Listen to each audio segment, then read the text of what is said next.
Hi, welcome to ജിബീസ് classes. ഇന്ന് നമ്മൾ CBSE 8ാം ക്ലാസ്സിലെ ഹിസ്റ്ററിയിലെ 5ാമത്തെ ചാപ്റ്ററിൻ്റെ 4ാമത്തെ പാർട്ടാണ്. വെൻ പീപ്പിൾ റിബൽ എന്നാണ് ഈ ചാപ്റ്ററിൻ്റെ പേര്. അപ്പോൾ ഇതിനു മുമ്പുള്ള പാർട്ടുകൾ കാണാത്തവർ അത് ആദ്യം കാണണം. അത് കാണാനായിട്ട് നിങ്ങൾ സബ്സ്ക്രൈബ് ചെയ്യുക. ഈ ചാനൽ ജിബീസ് ക്ലാസ് നിന്ന് അവിടെ ക്ലിക്ക് ചെയ്യുക. ക്ലിക്ക് ചെയ്യുമ്പോൾ അടുത്ത പേജ് ഓപ്പൺ ആവും. പ്ലേലിസ്റ്റിലേക്ക് ക്ലിക്ക് ചെയ്യുക. പ്ലേലിസ്റ്റിൽ ക്ലിക്ക് ചെയ്യുമ്പോൾ എല്ലാ പ്ലേലിസ്റ്റുകളും ഓപ്പണായി വരും.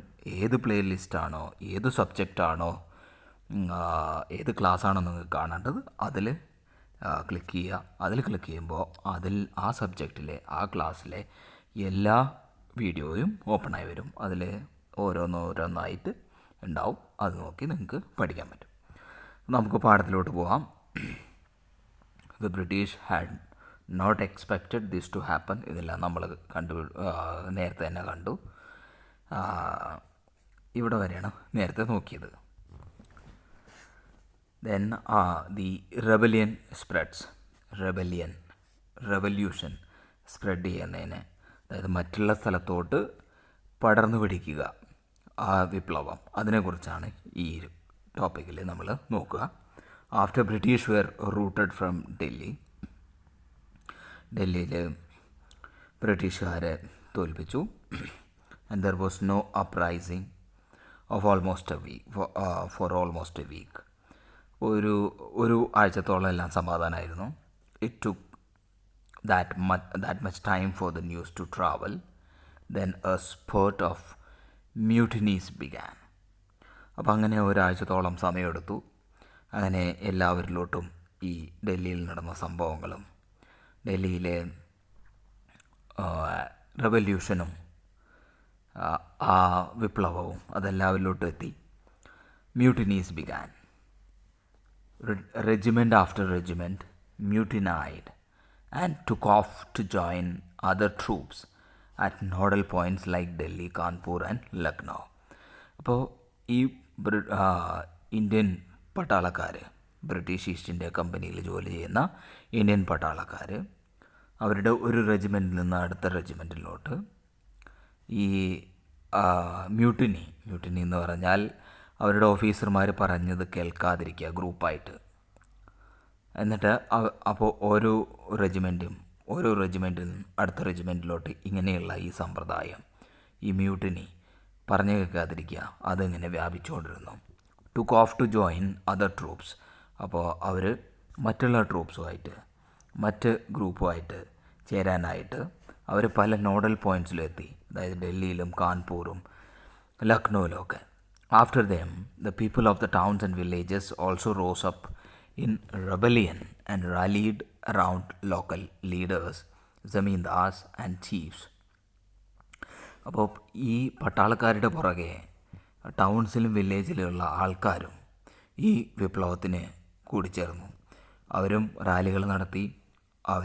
അവരുടെ ലീഡർമാർ, ജന്മികൾ, അവിടുത്തെ തലവന്മാർ അവരുടെ പുറകിൽ, അവരുടെ പിന്നിൽ അണിചേർന്നു. And prepared to establish their authority and fight the British. ഈ ജന്മികളും തലവന്മാരും ലോക്കൽ ലീഡേഴ്സും എല്ലാം അവരവരുടെ ടെറിട്ടറിയിൽ അവരുടെ അധികാരം സ്ഥാപിക്കാനായിട്ട് പ്രിപ്പയർ ചെയ്യായിരുന്നു. ആൻഡ് ഫൈറ്റ് ദ ബ്രിട്ടീഷുകാരെ ഫൈറ്റ് ചെയ്ത് അവർക്ക് അവരുടെ ആ സ്ഥലത്ത് അധികാരത്തിന് ശ്രമിക്കുന്നുണ്ടോ അതിൻ്റെ പുറകെ, അവർക്ക് പുറകെ അവിടുത്തെ ലോക്കൽ ആൾക്കാരും കൂടി. Nana Sahib, the adopted son of late Peshwa ബാജിറാവിൻ്റെ അഡോപ്റ്റഡ് സണ്ണായ Nana Sahib, who lived near കാൺപൂരിനടുത്തായിരുന്നു താമസിച്ചിരുന്നത്. ഗ്യാതേർഡ് ആംഡ് ഫോഴ്സസ്, അതായത് സേനയെ ഒപ്പം കൂട്ടി. And expelled British garrison from the city. Kanpur സിറ്റിയിൽ നിന്ന് ബ്രിട്ടീഷിൻ്റെ ഗാരിസനെ, ബ്രിട്ടീഷുകാരുടെ പട്ടാളത്തെ അവിടുന്ന് ഓടിച്ചു. ആൻഡ് പ്രൊക്ലെയിംഡ് ഹിംസെൽഫ് പേഷ്വ രാജാവായിട്ട് സ്വന്തമായി ഡിക്ലെയർ ചെയ്തു. He declared that he was a governor under Emperor Bahadur Shah സഫറിൻ്റെ ആ എംപററിൻ്റെ താഴെ, ആ എംപറിന് കീഴിൽ ഞാനൊരു ഗവർണറായിരുന്നു എന്ന് ഡിക്ലെയർ ചെയ്തു. ഇൻ ലക്നൗ ബിർജീസ് ഖദർ, ലക്നൗവിലെ Birjis Qadr, the son of deposed nawab Wajid Ali Shah was proclaimed the new nawab. ലക്നൗവിലെ ബിർജീസ് ഖദർ, അത് അദ്ദേഹം എന്ന് പറയുന്നത് നവാബ് വാജിദ് അലി ഷാഹിൻ്റെ മകനാണ്. അദ്ദേഹം അവിടുത്തെ നവാബായിട്ട് ഡിക്ലെയർ ചെയ്തു. He too acknowledged the suzerainty of Bahadur Shah Zafar. Bahadur Shah സഫറിൻ്റെ അനുയായി, അല്ലെങ്കിൽ അത് ബഹദൂർ ഷാ സഫറിൻ്റെ കീഴിൽ അദ്ദേഹവും ഒരു നവാബായി. His mother Begum Hazrat Mahal took an active part in organizing the uprising against the British. ബ്രിട്ടീഷുകാർക്ക് എഗെയിൻസ്റ്റ് ആയിട്ടുള്ള ഈ ഒരു വിപ്ലവം അതിനെ നയിക്കാനായിട്ട്, അതിനെ ഓർഗനൈസ് ചെയ്യാനായിട്ട് അദ്ദേഹത്തിൻ്റെ അമ്മയായ ബീഗം ഹസ്രത്ത് മഹലും ഒരു ആക്റ്റീവ് റോള് എടുത്തു. ഇൻ ഝാൻസിയിൽ Rani Lakshmibai join the rebel sepoys. Rani ലക്ഷ്മിബായും വിപ്ലവം നടത്തുന്ന പ്രതിരോധിക്കുന്ന നമ്മുടെ ഇന്ത്യൻ പട്ടാളക്കാരുടെ കൂടി. And fought the British along with Tantia ടോപ്പിൻ്റെ കൂടെ ബ്രിട്ടീഷുകാർക്കെതിരെ പോരാടി. ആൻഡ് ദി ജനറൽ നാനാ സാഹിബിൻ്റെ കൂടെയും താന്തിയ ടോപ്പിൻ്റെയൊക്കെ കൂടെ ഇവരും ബ്രിട്ടീഷുകാർക്കെതിരായിട്ട് പോരാടി. The British were greatly outnumbered by rebel forces. Rebels, ഈ വിപ്ലവം നടത്തുന്ന ഇന്ത്യക്കാർ കൂടുതലായിരുന്നു നമ്പറിൽ. ഈ ബ്രിട്ടീഷ് പട്ടാളക്കാർ അത്രയും ഉണ്ടായിരുന്നില്ല. ഔട്ട് നമ്പേർഡ് എന്ന് പറഞ്ഞാൽ അവരിൽ ഇന്ത്യൻ പട്ടാളക്കാരെക്കാളും ഇന്ത്യൻ റിബൽസിനേക്കാളും കുറവായിരുന്നു. They were defeated in a number of battles. അങ്ങനെ ബ്രിട്ടീഷുകാർ ഒരുപാട് ബാറ്റിൽസിൽ, ഒരുപാട് യുദ്ധങ്ങളിൽ, ഫൈറ്റിൽ അവർ തോറ്റു. This convinced the people that the rule of British had collapsed for good. അതായത് അപ്പോൾ അങ്ങനെ ആയപ്പോൾ ആൾക്കാർക്ക് തോന്നി ബ്രിട്ടീഷുകാരുടെ ഭരണം കൊലാപ്സായിന്ന്, ഭരണം ഇല്ലാതായി. And gave them confidence to take the plunge and join the rebellion. അപ്പോൾ പലർക്കും ആത്മവിശ്വാസമായി ഇന്ത്യക്കാർക്ക്. അങ്ങനെ അവർ ഈ വിപ്ലവത്തിൽ ഒരുപാട് പേര് കൂടിച്ചേർന്നു. Situation of widespread popular rebellion developed in the region of Awadh in particular. അവധിൽ പർട്ടിക്കുലറായിട്ട് ഈ സിറ്റുവേഷൻ എല്ലാവരിലോട്ടും പടർന്നു. ഈ വിപ്ലവം, എല്ലാവരും വിപ്ലവത്തിന് തയ്യാറായി, എല്ലാവരും എതിർക്കാൻ തയ്യാറായി. On 6 August 1857, August 6 1857, we find a telegram sent by Lieutenant Colonel Tytler to his commander-in-chief expressing the fear felt by the British. ബ്രിട്ടീഷുകാരുടെ ഭയം വെളിപ്പെടുത്തിക്കൊണ്ട് ലഫ്റ്റനൻറ്റ് കേണൽ ടിറ്റ്ലർ ഒരു ലെറ്റർ എഴുതി. Our men are cowed by numbers opposed to them and the endless fighting. അതായത് നിൽക്കാത്ത വിപ്ലവകാരികൾ ആയി fight ചെയ്യേണ്ടി വരുന്നു. അതിൽ നമ്മളുടെ നമ്പർ വളരെ കുറവാണ്. നമ്മുടെ ആൾക്കാർ അവർ കൊല്ലുന്നു. അതുപോലെ തന്നെ നമ്മുടെ ആൾക്കാരുടെ കഷ്ടപ്പാടുകളെക്കുറിച്ചാണ് എഴുതുന്നത്. Every village is held against us. എല്ലാ ഗ്രാമങ്ങളും നമ്മൾക്കെതിരാണ്. Zamindars have reason to opposes. ജന്മികളെല്ലാം നമ്മൾക്കെതിരായിട്ട് വിപ്ലവം നടത്തുന്ന ആൾക്കാരുടെ കൂടെയാണ്. അവരുടെ ഫിയറാണ് ആ വാക്കുകളിൽ കാണുന്നത്. ഈ figure 5 as the mutiny spread. Mutiny എന്ന് പറഞ്ഞാൽ പറഞ്ഞാൽ കേൾക്കാത്ത, അതായത് ഓഫീസർമാർ പറഞ്ഞാൽ കേൾക്കാത്ത, ഇന്ത്യൻ പട്ടാളക്കാർ പറഞ്ഞാൽ കേൾക്കില്ല. അതുപോലെ the mutiny spread, British officers were killed. അങ്ങനെ അതിൻ്റെ ഭാഗമായിട്ട് ബ്രിട്ടീഷ് ഓഫീസേഴ്സിനെ വധിക്കുന്നു. അവരുടെ കണ്ടോൺമെൻറ്റ്സിൽ, അവരുടെ ക്യാമ്പ് ഏരിയകളിൽ അവരെ വധിക്കുക. Many new leaders came up. പുതിയ ലീഡേഴ്സ് എല്ലാം വന്നു. For example Ahmadullah Shah, maulvi from ഫൈസാബാദിലെ ഒരു മൗലവിയാണ് Ahmadullah Shah. Prophesied that the rule of the British would come to an end soon. അദ്ദേഹം പ്രവചിച്ചു ബ്രിട്ടീഷുകാരുടെ റൂള് പെട്ടെന്ന് തന്നെ അവസാനിക്കുമെന്ന്. He caught the imagination of the people. ആൾക്കാരുടെ ഇമാജിനേഷൻ, അവരുടെ ആഗ്രഹം മനസ്സിലായി. He raised a huge force of supporters. അങ്ങനെ അദ്ദേഹത്തിന് ഒരു വലിയൊരു ഫോഴ്സ് തന്നെ ഉണ്ടായി, അവരുടെ സപ്പോർട്ടേഴ്സ് അദ്ദേഹത്തിന് സപ്പോർട്ടറായിട്ട് ബ്രിട്ടീഷുകാർക്കെതിരെ. He came to Lucknow to fight ബ്രിട്ടീഷുകാരോട് ഫൈറ്റ് ചെയ്യാനായിട്ട് ലക്നൗവിലെത്തി അദ്ദേഹം Ahmadullah Shah. In Delhi, a large number of Ghazis or religious warriors came together to wipe out the white people. ഈ വെള്ളക്കാരെ പുറത്താക്കാനായിട്ട്, അവരുടെ റൂൾ അവസാനിപ്പിക്കാനായിട്ട് ലാർജ് നമ്പർ ഓഫ് ഘാസീസ് അല്ലെങ്കിൽ റിലീജിയസ് വാരിയേഴ്സ് അവരും തയ്യാറായി ഡൽഹിയിൽ. ബഖ്ത് ഖാൻ, എ സോൾജിയർ ഫ്രം ബറേലിയിലെ ഒരു സോൾജിയറായ ബഖ്ത് Khan took charge of a large force of ഫൈറ്റേഴ്സിൻ്റെ ഒരു വലിയ ഫോഴ്സിൻ്റെ ചാർജ് എടുത്തു. ഹു കെയിം ടു ഡൽഹിയിലോട്ട് വന്നു. He became key military leader of the rebellion. ഈ വിപ്ലവത്തിൻ്റെ ഒരു മെയിനായിട്ടുള്ള ഒരു മിലിറ്ററി ലീഡറായി അദ്ദേഹം. ഇൻ ബീഹാർ, ഓൾഡ് ജമീന്ദാർ കുവർ സിംഗ് എന്ന പഴയ zamindar join the rebels boys, നമ്മുടെ ഇന്ത്യൻ പട്ടാളക്കാരുടെ കൂടി ആൻഡ് ബാറ്റിൽ വിത്ത് ബ്രിട്ടീഷുകാർക്ക് എഗെയിൻസ്റ്റായിട്ട് യുദ്ധം ചെയ്തു, ബാറ്റിൽ ചെയ്തു. ഫോർ മെനി മന്ത്സ്, ഒരുപാട് മാസങ്ങളോളം leaders and fighters from across the land join the fight. ലീഡേഴ്സും ഫൈറ്റേഴ്സും മൊത്തം രാജ്യത്തിൽ നിന്ന് എല്ലാവരും കൂടി ഈ ഫൈറ്റിൽ ബ്രിട്ടീഷുകാർക്ക് എഗെയിൻസ്റ്റായിട്ട് ഫൈറ്റ് ചെയ്തു. ഈ figure 7, British forces attack the rebels who had occupied the red fort and Shalimar Bagh fort. ഇപ്പോൾ ഇതിൽ ബ്രിട്ടീഷുകാരെ അറ്റാക്ക് ചെയ്യുന്നതാണ് കാണിക്കുന്നത്. ബ്രിട്ടീഷ് ഫോഴ്സസ് അറ്റാക്ക് ദ റിബൽസിനെ അറ്റാക്ക് ചെയ്യുന്നു. അപ്പോൾ അതിന് നമുക്കിനി നോക്കാം. ബ്രിട്ടീഷുകാരിപ്പോൾ തോറ്റു നിൽക്കുകയാണ്. ബ്രിട്ടീഷുകാർ ആകെ പേടിച്ചിരിക്കുകയാണ്. വിപ്ലവം വളരെ കത്തിപ്പിടിച്ച് നിൽക്കുന്നു. എല്ലാ ലീഡർമാരും ആൾക്കാരും എല്ലാം ബ്രിട്ടീഷുകാർക്കെതിരായിട്ട് പ്രതിരോധിക്കുന്നു, ബ്രിട്ടീഷുകാരെ അറ്റാക്ക് ചെയ്യുന്നു. Company fights back. ഇനി അടുത്ത് നമ്മൾ കാണാൻ പോകുന്നത് കമ്പനി ഈ ഫൈറ്റിലോട്ട് തിരിച്ചു വരികയാണ്. Company fights back. Unnerved by the scale of upheaval, the company decided to repress the revolt with all its might. എത്ര കഴിവിൽ പരമാവധി ശ്രമിച്ച് ഈ വിപ്ലവത്തെ അടിച്ചമർത്താൻ നോക്കുകയാണ് കമ്പനി. ഇറ്റ് ബ്രോട്ട് റീഇൻഫോഴ്സ്മെൻറ്റ്സ് ഫ്രം ഇംഗ്ലണ്ടിൽ നിന്ന് തോക്കുകളും ആയുധങ്ങളും എല്ലാം കൊണ്ടുവന്നു. പാസ്റ്റ് ന്യൂ ലോസ്, പുതിയ നിയമങ്ങൾ പാസ്സാക്കി. And so that the rebels could be convicted with is. വളരെ ഈസി ആയിട്ട് ഈ വിപ്ലവകാരികളെ കൺവിക്റ്റ് ചെയ്ത് അവരെ കുറ്റം വിധിച്ച് അവർക്ക് പണിഷ്മെൻറ്റ് കൊടുക്കാനായിട്ടുള്ള നിയമങ്ങൾ അവർ പാസ്സാക്കി.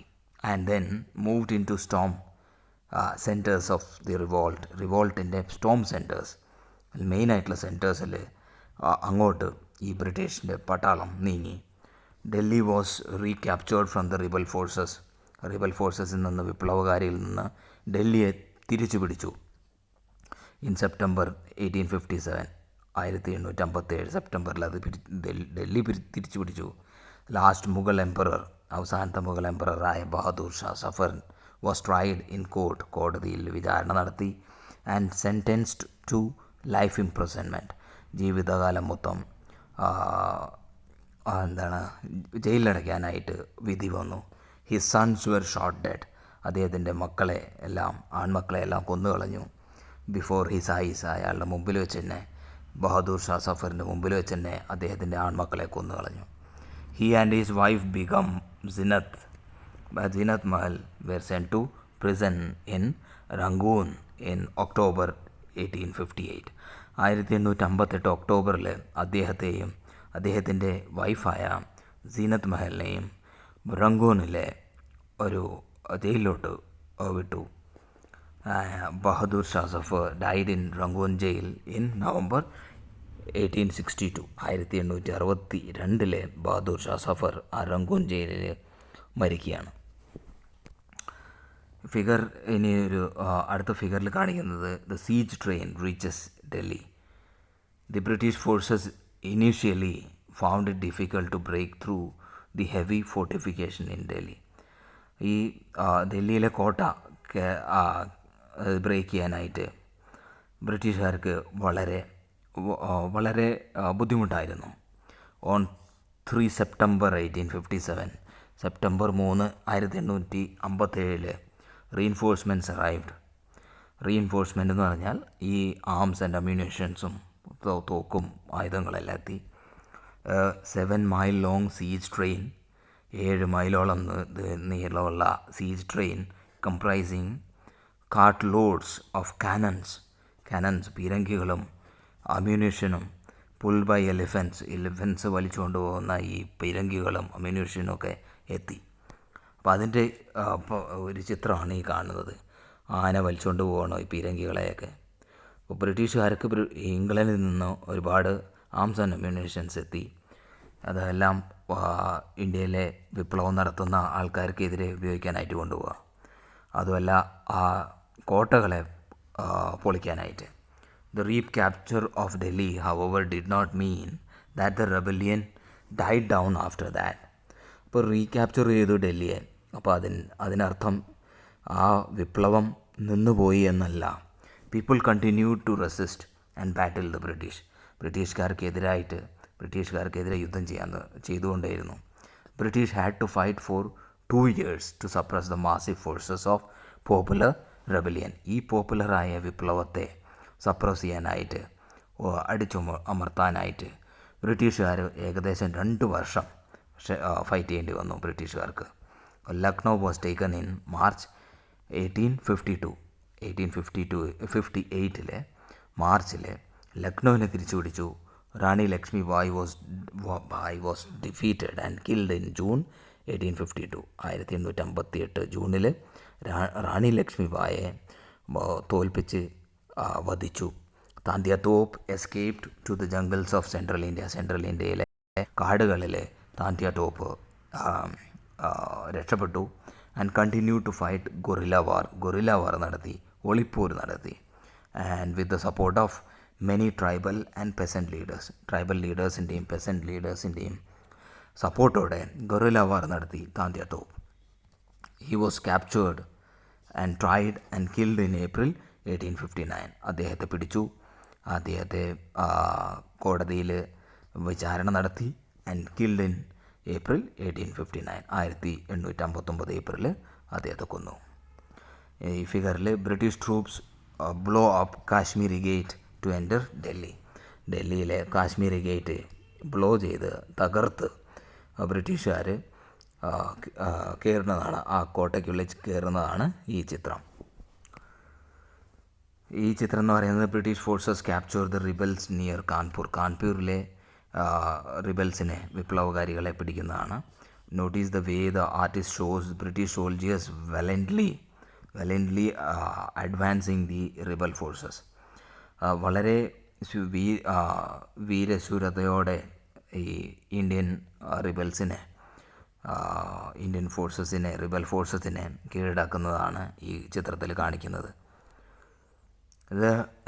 ഈ മാപ്പിൽ കാണുന്നത് some important centres of revolt in north ഇന്ത്യയിലെ കുറച്ച് ഇമ്പോർട്ടൻറ്റ് സെൻറ്റേഴ്സ്. ഈ റെഡിൽ കാണിക്കുന്നത് main centres of revolt, other centres of revolt. ഈ ബ്ലാക്കിൽ കാണിക്കുന്നത് അതർ സെൻറ്റേഴ്സ് ഓഫ് റിവോൾട്ട്. ഈ ഝാൻസി, കാൺപൂർ, ലക്നൗ, ഫൈസാബാദ്, ബറേലി, മീററ്റ്, ഡൽഹി ഇതെല്ലാം മെയിൻ സെൻറ്റേഴ്സ് ഓഫ് റിവോൾട്ടായിരുന്നു. ബാക്കി കാണുന്നതെല്ലാം അതർ സെൻറ്റേഴ്സ്. അവിടെയും റിവോൾട്ടുകൾ നടന്നു, പക്ഷേ ഇതൊക്കെയായിരുന്നു മെയിനായിട്ട് ഉള്ള റിവോൾട്ട് നടന്ന സെൻറ്റേഴ്സ്. ഈ സ്ഥലങ്ങളായിരുന്നു. Just as victories against the British had earlier encouraged rebellion. അതായത് നേരത്തെ ബ്രിട്ടീഷുകാർക്കെതിരെ ജയിച്ചു തുടങ്ങിയപ്പോൾ എൻകറേജായി റെബലിയൻ, വിപ്ലവം കൂടുതൽ ശക്തിപ്പെട്ടു. The defeat of rebel forces encouraged desertions. അപ്പോൾ തോറ്റു തുടങ്ങിയപ്പോൾ ആൾക്കാരെല്ലാം അവിടെ നിന്ന് ഒഴിഞ്ഞു മാറാൻ തുടങ്ങി.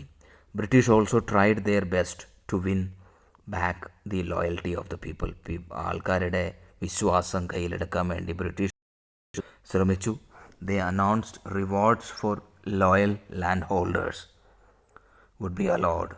അപ്പോൾ ലോയലായ ബ്രിട്ടീഷ് ഈസ്റ്റ് ഇന്ത്യ കമ്പനിയെ സഹായിക്കുന്ന ലാൻഡ് ഹോൾഡേഴ്സിന് ലാൻഡ് കൊടുക്കും, അല്ലെങ്കിൽ റിവാർഡ് കൊടുക്കും. To be allowed to enjoy the traditional rights over their lands. അവരുടെ ഭൂമിയിൽ അവർക്കുണ്ടായിരുന്ന എല്ലാ അധികാരങ്ങളും കൊടുക്കും എന്ന് അനൗൺസ് ചെയ്തു. Those who had rebelled were told that if they submitted to ബ്രിട്ടീഷുകാരോട് കീഴടങ്ങി കഴിഞ്ഞു കഴിഞ്ഞാൽ ആ വിപ്ലവം നയിച്ച എല്ലാവർക്കും if they had not killed by any white people they would remain safe. അവർ മരണപ്പെട്ടിട്ടില്ല, അല്ലെങ്കിൽ വൈറ്റ് പീപ്പിൾ ആരെയും അവർ കൊന്നിട്ടില്ലെങ്കിൽ they would remain safe, our സേഫായിരിക്കും. their rights and claims to land would not be denied. അവരുടെ അവകാശങ്ങളും അവരുടെ ഭൂമിമേലുള്ള ക്ലെയിംസും അതൊന്നും ഡിനൈ ചെയ്യില്ല. അവർക്ക് അവരുടെ ഭൂമിയെല്ലാം നേരത്തെ പോലെ തന്നെ ഉപയോഗിക്കാം. Nevertheless, hundreds of sepoys, rebels, nawabs and rajas were tried and hanged. എന്നിരുന്നാലും നൂറുകണക്കിന് പട്ടാളക്കാരെയും വിപ്ലവകാരികളെയും നവാബുകളെയും രാജാക്കന്മാരെയൊക്കെ വധശിക്ഷയ്ക്ക് വിധിച്ചു. അവരെ കോടതിയിൽ വിചാരണ നടത്തി, എന്നിട്ട് ഹാങ് ചെയ്തു, തൂക്കിക്കൊന്നു. അപ്പോൾ അങ്ങനെ നമ്മൾ ഈ പാർട്ട് നമ്മളിവിടെ അവസാനിപ്പിക്കുകയാണ്. അടുത്തൊരു ചെറിയ പാർട്ട് കൂടി, ലാസ്റ്റ് പാർട്ട്, അത് നമുക്ക് അടുത്ത വീഡിയോയിൽ കാണാം. Thanks for watching. Please do subscribe, like and share. Thank you.